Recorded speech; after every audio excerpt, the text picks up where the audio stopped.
Femmes du Sénégal, c'est la nouvelle trouvaille de Dame Sall, un des initiateurs du Malaw d'or et de la foire économique de Thiès. Le patron d'Intercom veut rendre les femmes de développement du Sénégal indépendantes économiquement. ñu gis ni Sénégal depuis l'indépendance jusqu'à présent ay groupement de femmes ñoo fi nekk loolu ñu tuddee ay groupement de femmes mais groupement de femmes franchement parler moi je ne vois pas son utilité amul efficacité sur l'économie nationale amul efficacité ci ñi nga xam ne ñoo nekk ci biir groupement yi ñu ngi nii dañuy jàmbat fu ñu toll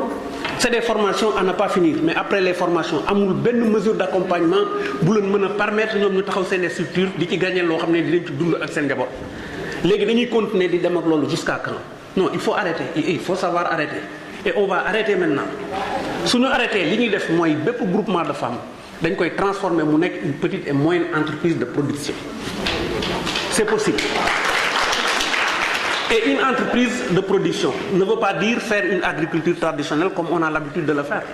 Moi je suis dans une structure boo xam ne ni kenn ku ci nekk yaa ngi ak ay exploitation agricole ci àll bi kenn xamul nu mu toll mais c'est toujours une agriculture traditionnelle maanaam bay pour yóbbu sa kër dundee loolu àdduna bi daf ko weesu fi ñu toll actuellement mooy ay unités de transformation des laboratoires de recherche à côté de ces exploitations agricoles et des unités de transformation parce que il faut qu'on soit présent dans notre marché mais il faut qu'on soit présent dans les autres marchés.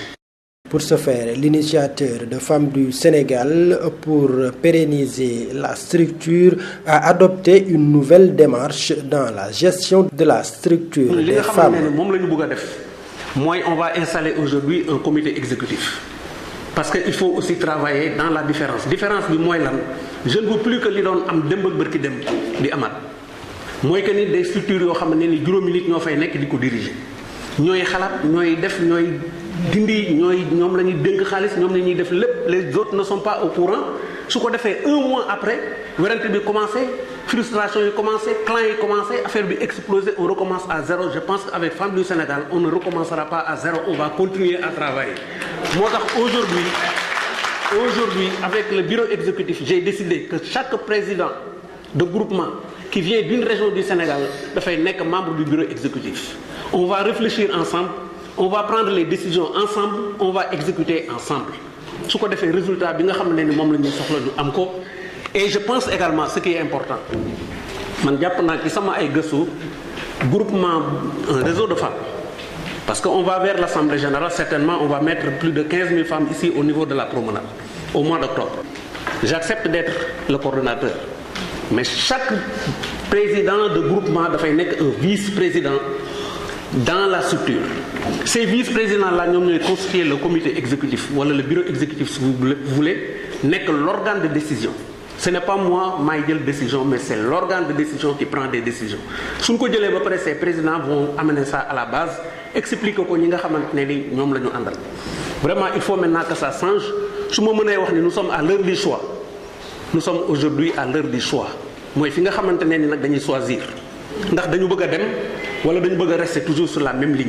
Il suffit, selon l'initiateur de Femmes du Sénégal, d'acheter une carte d'adhésion pour faire partie de la structure nationale qu'est Femmes du Sénégal. Il suffit tout simplement de vouloir être membre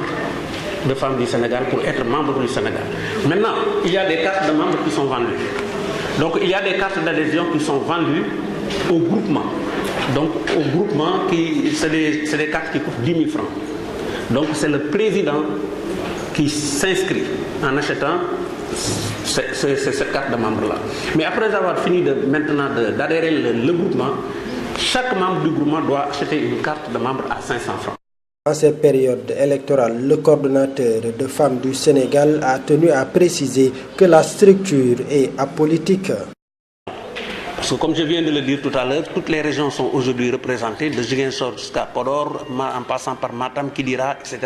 Nous avons des gens qui viennent de Fatick, nous avons d'autres qui viennent de Mbour, de Dakar, de Rufisque, etc.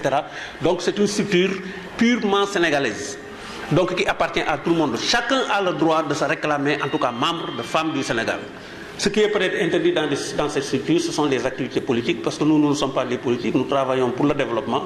Cela ne veut pas dire que le membre de la structure n'a pas le droit de faire la politique. Elle peut le faire ailleurs, mais dans la structure, en tout cas, l'objectif, c'est de travailler pour le développement du Sénégal.